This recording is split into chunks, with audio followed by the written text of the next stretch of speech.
Hey everyone, it's me Suchita. Welcome back to the channel. I hope you all are doing absolutely fine. Today in this video, I'm going to talk about eligibility criteria for the abroad teaching. So this is the third video of the teaching abroad series, and if you are new to the channel, do consider subscribing and press the bell icon so that you will not miss any new upcoming videos.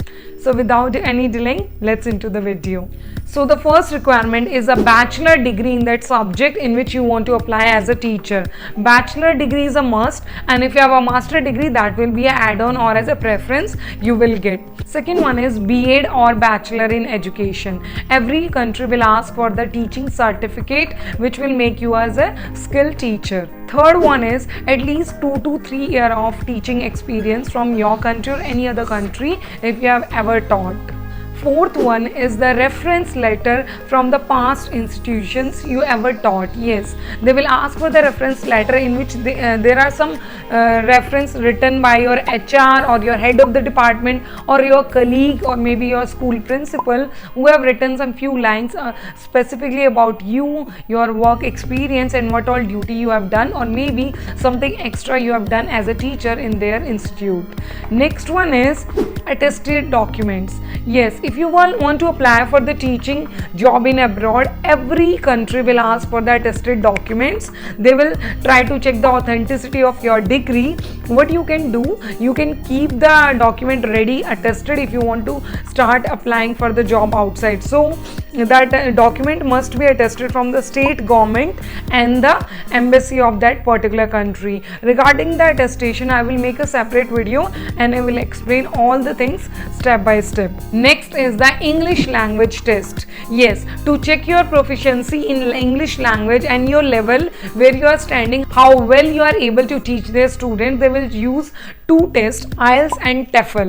So IELTS is preferable in all the countries which are near to India. If you want to apply for Hong Kong, Saudi Arabia, Kuwait, Oman, or maybe like Dubai, or which we say UAE. So all these countries, they give preference to IELTS.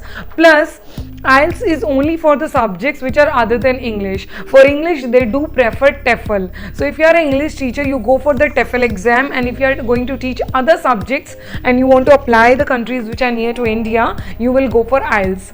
Other than that, if you will move to the European countries, they do give preference to the TOEFL. They don't accept IELTS. So according to your requirement, which countries you are applying, you are going to do the test.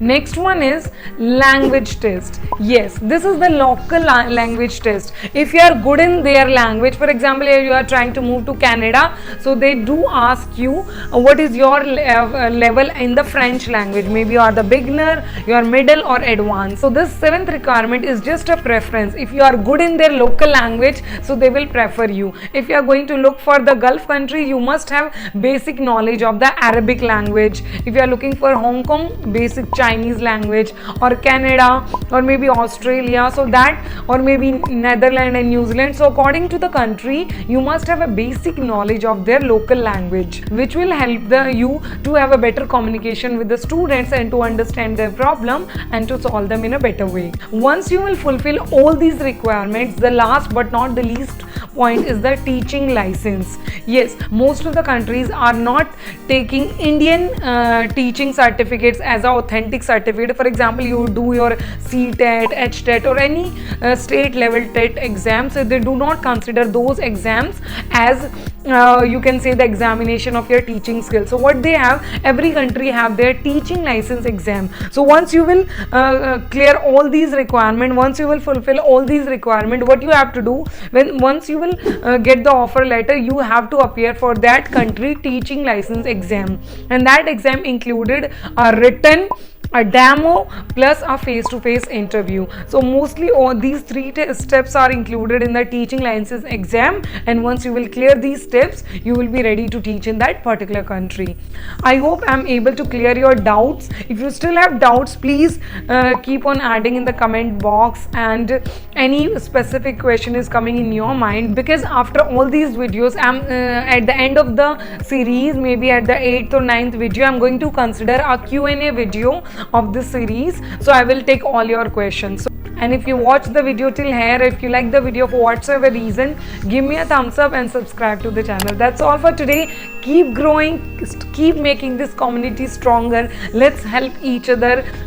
Let's build a community where each teacher will get respect and each teacher will get the pay he or she deserve for. So that's all for today. Thank you so much. Have a nice day. Bye bye.